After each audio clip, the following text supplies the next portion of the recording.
olha, eu tenho uma pergunta para você de casa. Você já ouviu falar em oniomania? É isso mesmo.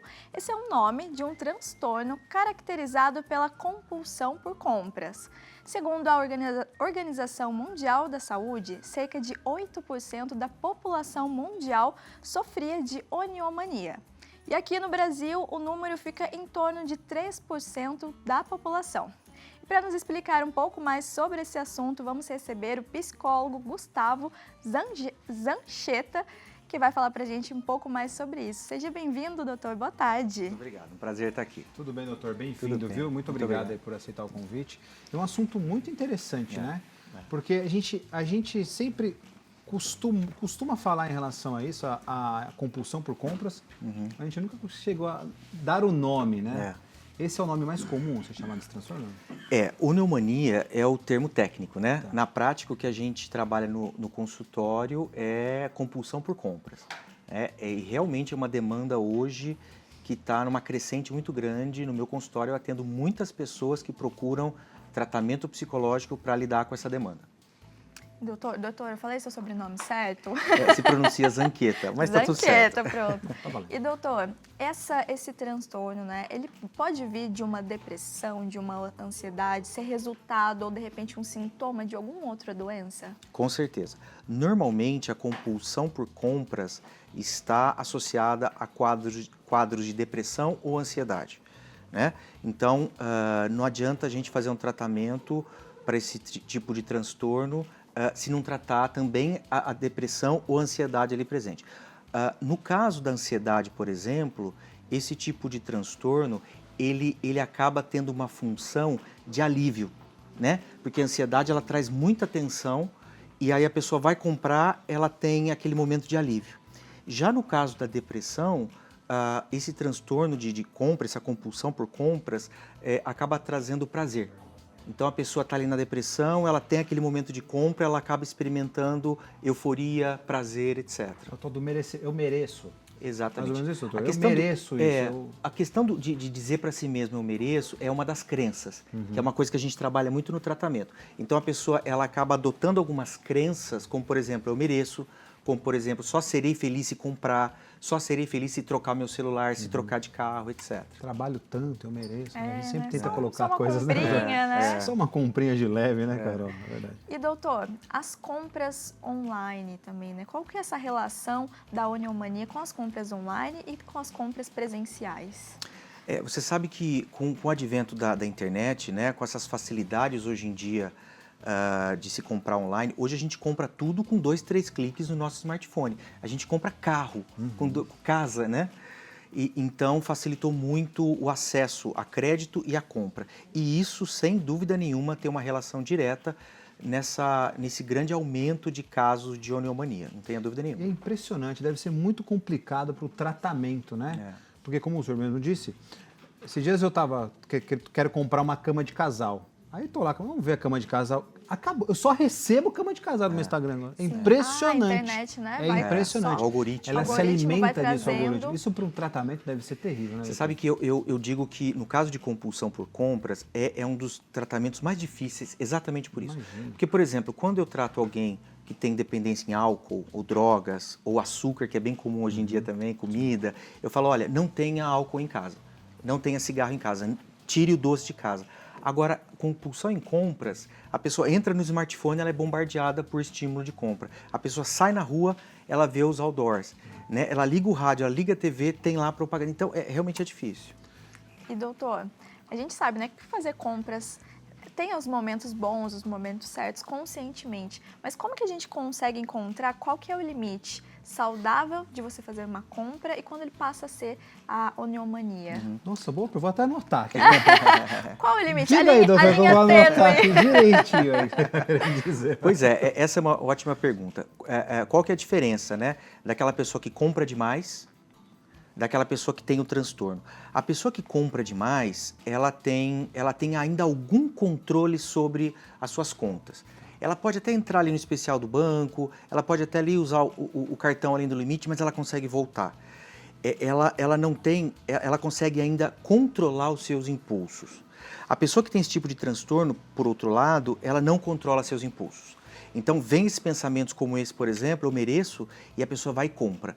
Mesmo que ela já tenha aquele item, mesmo que ela saiba que ela vai estourar no cartão de crédito, né? E aí vem as consequências, como, por exemplo, dívidas, né? Eu atendo pessoas que me procuram com dívidas astronômicas, né?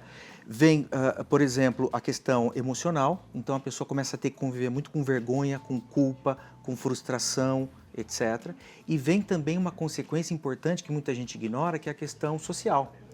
A pessoa que tem esse transtorno, como eu disse, ela tem muita vergonha. E chega um momento que ela começa a ser cobrada pelas pessoas ao seu redor, família e amigo principalmente. Então essa pessoa começa a ter um isolamento social. Ela não sai mais de casa, ela esconde, ela mente, para não dizer que comprou, etc. Isso também deve ser muito ruim, né? Muito. Doutor, em relação à idade, né? Desde criança a gente é bombardeado com isso também, né? Dessa compulsão de comprar coisas. Como que a gente consegue controlar isso? Eu tenho, por exemplo, 2 bebês em casa de 1 ano e daqui a pouquinho, né? Daqui a pouco é TV, é programa, é brinquedo, é comprar. Às vezes até num passeio, né? Até Você vai num num shopping, então, a criança, como é controlar a isso. criança Como é que a de gente falar assim, né? Na controla? volta eu compro. E na volta eu compro, aí é uma boa, né? A gente ouvia isso das nossas mães, né? E funcionava na época, né? Funcionava, Mais ou menos. com certeza. Olha, esse é o grande desafio, né? Como proteger as crianças e os jovens dessa sociedade de consumo que nós vivemos. Eu digo o seguinte, providências práticas são importantes, como, por exemplo, você limitar lá o acesso dos seus filhos ao smartphone e tal. Porém, tem uma outra questão que é importantíssima, que é o seguinte, os pais têm que dar o exemplo. Se os pais tiverem um comportamento consumista, como é que ele vai poder ensinar para os filhos que não consumam? Né? Então, os pais têm que ter uma postura, e isso é difícil, porque nós vivemos hoje numa sociedade de consumo. Hoje a gente é validado como ser humano através dos nossos bens materiais. É triste isso, né? Sim, total. A gente é reconhecido pelo que eu tenho, não pelo que eu sou. Então, se eu tenho um carro bom, se eu tenho um celular bom, eu sou visto de uma maneira e tal. Então, os pais, eles têm esse desafio também de ensinar seus filhos que os valores não são os materiais, né? Através do exemplo, principalmente. Doutor, a gente tem um depoimento aqui, podemos assistir junto? Esse Pois depoimento é da Paty e da Camila, das duas, tá? Ambas sofrem com esse transtorno e vai contar um pouquinho pra gente dessa experiência e o que fazem também para não serem reféns das compras. Bora ver. Oi, meu nome é Patrícia, tenho 43 anos, me descobri com oniomania em 2022, que foi quando eu iniciei meu tratamento, e essa descoberta veio depois de eu entender que eu não ia ter mais como pagar as dívidas que eu tinha feito por conta dessas compras, o que é algo bem difícil de encarar, entender, e também é algo que a gente não tem muita informação. Então, eu não sabia que existia essa doença, não sabia que isso era um problema de saúde mental, e as pessoas em volta também não sabiam. E é muito difícil você pensar em compra 100% do seu dia. Então, você acorda de madrugada, você vai comprar. Você tá ali com um tempo ocioso, você vai comprar. Eu cheguei a comprar 2, 3 vezes o mesmo item, simplesmente porque colocava no carrinho e não prestava atenção. Eu simplesmente colocava, ia lá, fechava a compra e esperava chegar. Isso tudo sempre a gente esconde. É normal o oniomaníaco esconder das pessoas a quantidade de coisas que ela tá comprando. Então, é algo que você percebe que não tá normal, que não é o correto, que tem alguma coisa errada ali. E com o tratamento a gente vai descobrindo os motivos que te levaram, cada pessoa vai ter um motivo, cada pessoa vai ter um gatilho diferente para comprar. Então por isso que é importante entender, por isso que é importante tratar. Eu precisei ficar sem cartão de crédito, eu deixei de ir em shopping sozinha, eu passei a frequentar lugares que não me dessem vontade de comprar, e quando ia em lugares, em centros comerciais, shopping centers, eu sempre procuro ir acompanhada. Isso não é uma coisa que é brincadeira, é uma coisa muito séria e pode acabar com família, pode acabar com emprego, pode te levar a um desgaste emocional de grande impacto na vida.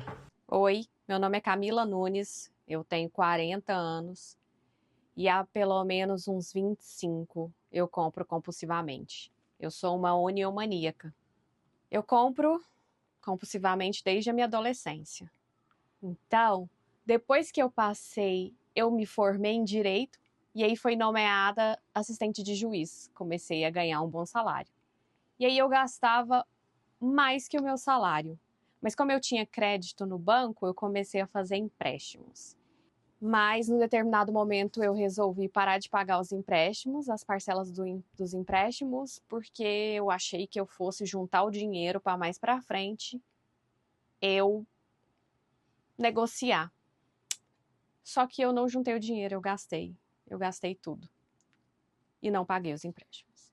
Ao ponto que a minha dívida chegou a R$140 mil. Hoje eu me propus a destralhar o apartamento, porque é insuportável viver dessa forma.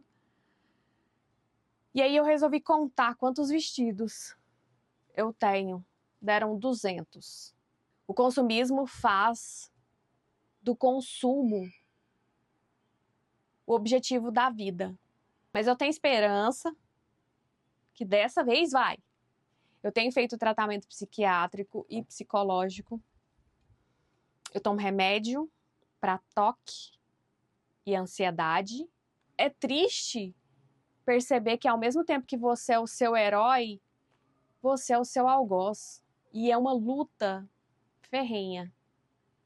24 horas. 7 dias na semana. Mas é isso, como todo mundo por aí, eu tô lutando. Impressionante, né, doutor? Esse último Impressionante. depoimento foi impressionante. A Camila, Falou né? exatamente o que você disse aqui pra gente, essa compulsão. Se assemelha ao uso de drogas, como você falou, ao uso do açúcar, enfim, de qualquer outra substância. Não né? tenha dúvida nenhuma. O tratamento, inclusive, é muito voltado a isso. Na sua dinâmica, assim, na sua construção, o tratamento para a compulsão de compras é o mesmo que a gente faz para álcool, para drogas, etc.